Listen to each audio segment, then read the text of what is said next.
folks, and welcome to today's episode of the Hospitable Hosts podcast. Today, we are speaking with Brendan Thompson, based out of Houston, Texas, who specifically is working with people that are going on mission trips or away for just a few short months, and they're looking for someone to look after their property. So find out more today on his journey with hosting and how he's using Hospitable's Mogul plan to do it. Okay, awesome. Brendan, thank you so much for joining us. How are you doing today? Yeah, thanks for having me. I'm doing great. Good stuff. So awesome, Brendan. Great to have you on. We're obviously here to learn a bit more about you, your business, and how you've grown. So maybe let's start with an introduction from you. Can you tell us a bit more about yourself and how you initially got into short-term rentals? Yeah, sure. I didn't come with a background in short-term rentals, real estate, or anything like that. I was actually in the nonprofit world for over a decade. And being in the nonprofit world, you just don't get exposed to a lot of the ins and outs of real estate. And I left that, was looking for a change in my career, and I found a friend who was developing a short-term rental software, actually. And it was focused on underwriting. It was helping people figure out, is the property that they're buying a good deal or not? And how do you do that quickly, and how do you do that at scale? And that was one of those eye-openers for me, where I started to think to myself, it's like, are people really making this kind of money in the short-term rental world? That seems a little crazy. Are they really doing this amount of revenue? Are they really making this much profit? So my wife and I bought our first one after a season of working on that software. It's called STRIQ, by the way. It's like short-term rental intelligence. And Okay. We bought our first one, and I met my business partner at a short-term rental conference. And he had one, and we had just very similar vision. We were in very similar stages for our business. And so we went in together. Shortly after that, we picked up our first co-hosting client. And since then, it's been almost 2 years, about 18 months at this point. And we've just been scaling like crazy since that point. So, yeah, I'm relatively new, but we kind of went in fast and furious.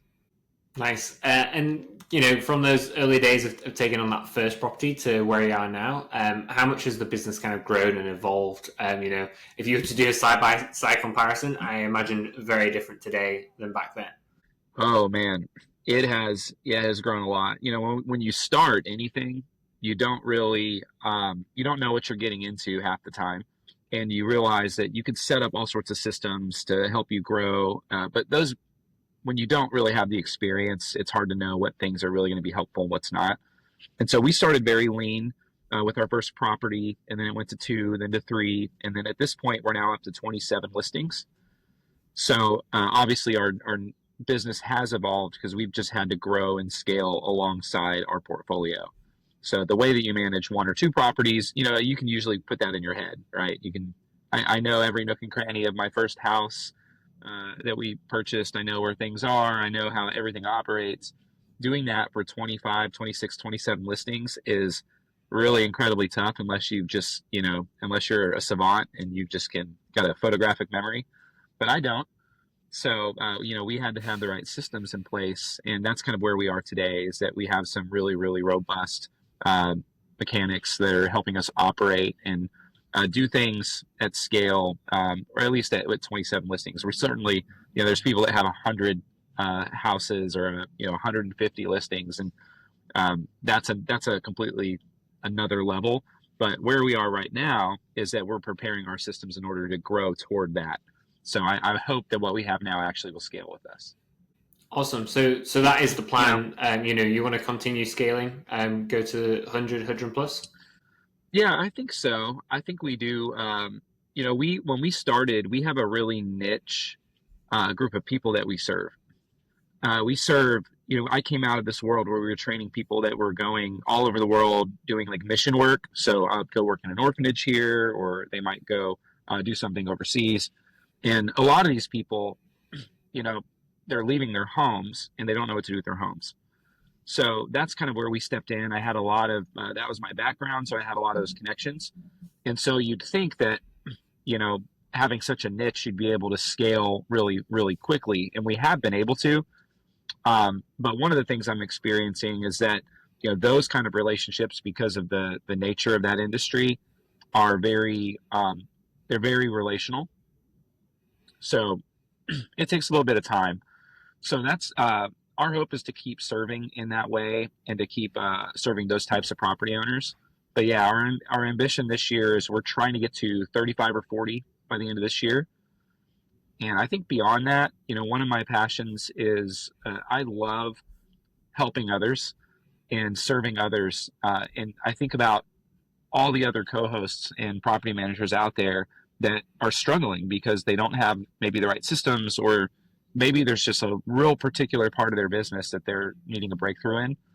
And we've done some coaching on and off for different property owners, but that's something I think we'd like to get into eventually is, of course, scaling up our own investments through, funds and syndications and things like that. But as we're growing our property management portfolio, I think we'd also like to shift our focus to helping co-host and property managers as well. How do we insert ourselves into their equation that serves them? That's awesome. That sounds very cool. I'd love to see you get into the coaching space. I think that'd be great, and a lot of people would benefit from your experience of growing your business. So it sounds like you're keen to kind of give back to the community as well. What would you say is some kind of the pros of that kind of property management community? What have you seen as being like pros of hosting and being in that environment? Yeah, I mean, my favorite thing about hosting is just solving problems, to be honest. Okay. It's a weird thing because property management is by and large solving problems. That's just all it is. There's just this weird satisfaction that I get whenever we take a guest who's maybe displeased with something and get them to the point where we've like completely recovered that review and helped them have like a great stay with us. Or, on the other side with a client that we take a lot of distressed properties at times. And I think a lot of managers don't want to touch them because they're concerned. And I'm like, well, I'd be more concerned if the property owner was maybe didn't care about their property, but most property owners do care. And so when we can come to them and say, hey, I understand that this is a distressed asset. I understand that it's got some work, but let's roll up our sleeves, let's get to work, and let's turn this ship around. There's something deeply gratifying about that. So I love being a property manager for that reason. It's like you just get to solve problems all day and deal with complex situations. So if you like a challenge, I think it's a great community to be a part of. Nice, I like it. And so you kind of talked about some of the properties you're happy to kind of get involved in there. You're based in Houston, Texas as well.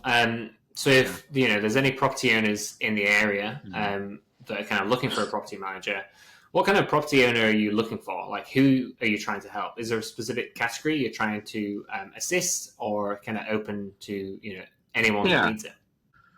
So we do have a focus, but that doesn't mean we're not going to help. Well, we'll help whoever we can help. Our focus is on those folks that are, let's say, moving overseas, maybe for a mission, or maybe they're serving in some type of like nonprofit role and they have to move.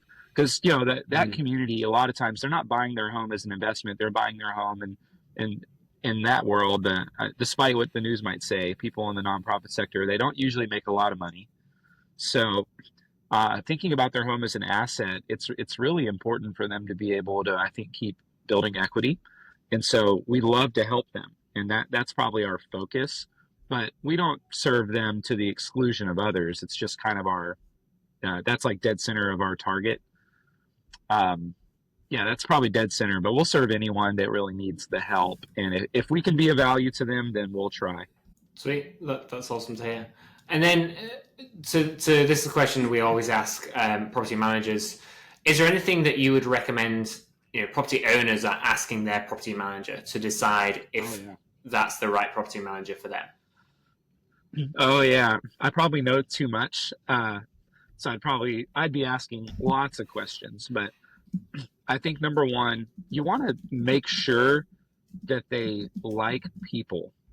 You want to make sure that they enjoy the art of hosting, because if they don't enjoy people and enjoy hosting, it's going to be really tough for them to be a good man. I mean, they're just going to be salty all the time. They're going to, quibble over the guest broke a $3 wine glass, and they're they're going to have a mentality that isn't others oriented. And I just think that that's the right approach is to make sure that your property manager actually like enjoys the art of hosting. Other than that, there's a few things you want to ask about their tech stack. Of course, you want to know that they have some of that. If they don't have as much experience, what they lack in experience, they make up for in technology. You're going to want to ask about revenue management. It's a big one. It's a big topic right now in the short-term rental world is revenue management. It's actually not new. It's been around in the hospitality industry for ages. But if you ask them how they plan to do revenue management and they don't have an answer, I would probably start to probe and have some deeper questions there. Because if their job is to maximize your revenue, you need to know how they're going to be doing that and what they really think. Nice, yeah, I appreciate that. And so you kind of touched there on tech stack and I guess processes as well, and you kind of talked about that earlier. Mm-hmm. So maybe you can give us a bit of information behind your tech stack, and no surprise, you're a hospitable customer, so we'll touch on that slightly. But what are some of the other processes and software that you're using to kind of keep the business going and keep on top of all those different properties? Yeah, I am I'm very fond of the roadmap being public for Hospitable. I look at it quite religiously to see what's coming up. So, so some of the technology that we use, whenever Hospitable has that feature ready, we're switching as fast as we can, just because we like to keep it all contained. But obviously you want dynamic pricing, which I know Hospitable just released that feature just this last week. So that's a great step.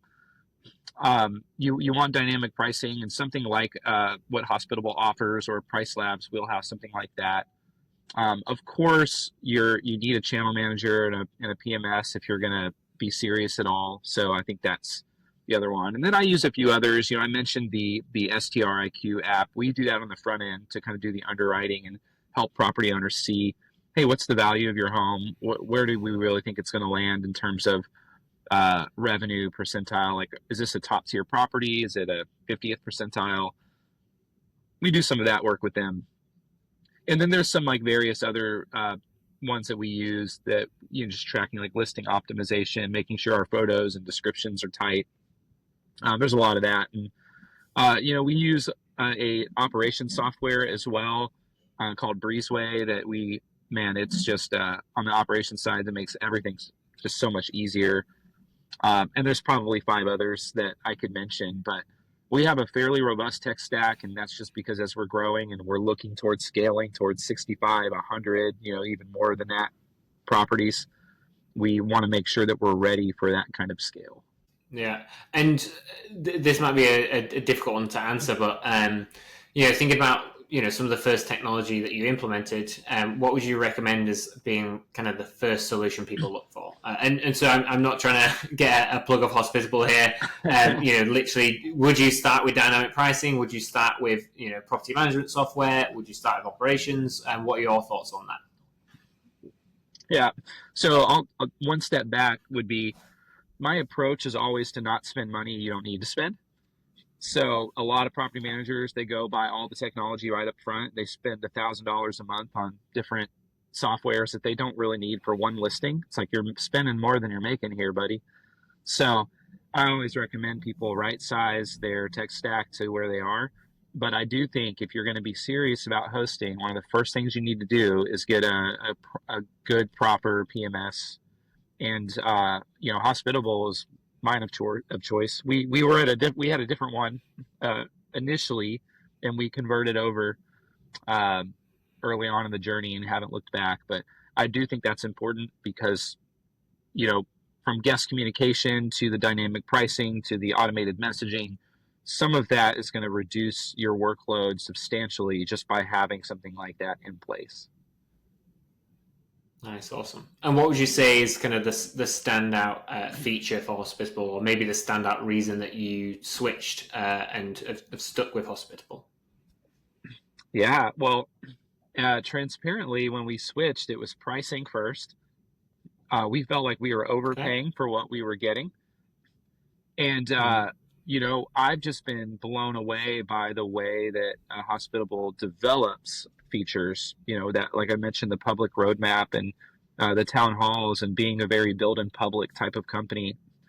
That's how you know that you're going to build something great, is because it's public facing. So you get feedback from all over on the features that you're building. So there's so many. It's kind of hard to choose a particular feature because there's so many.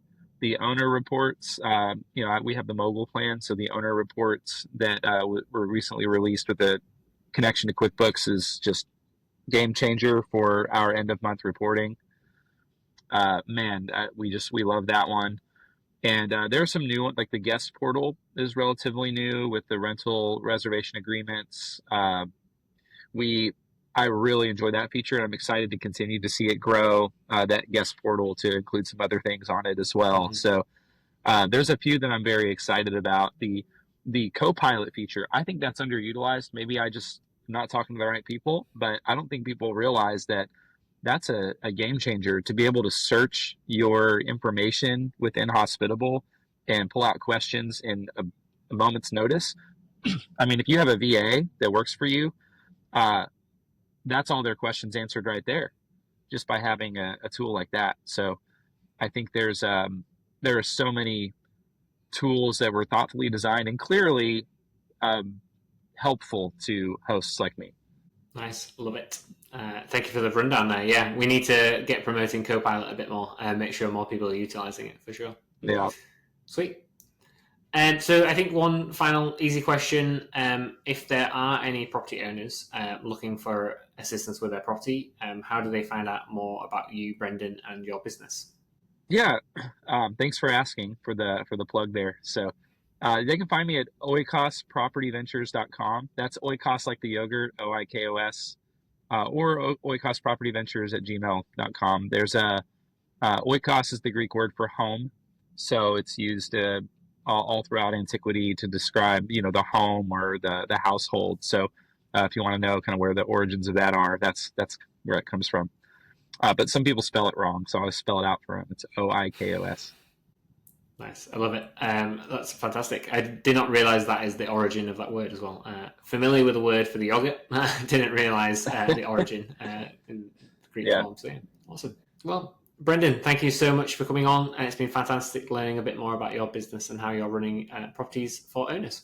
Thanks, Miles, for having me. Thanks again for listening to today's episode. If you enjoyed today's episode, please don't forget to like and share on your favorite podcast platform, and listen out for a new episode coming soon. Thanks again.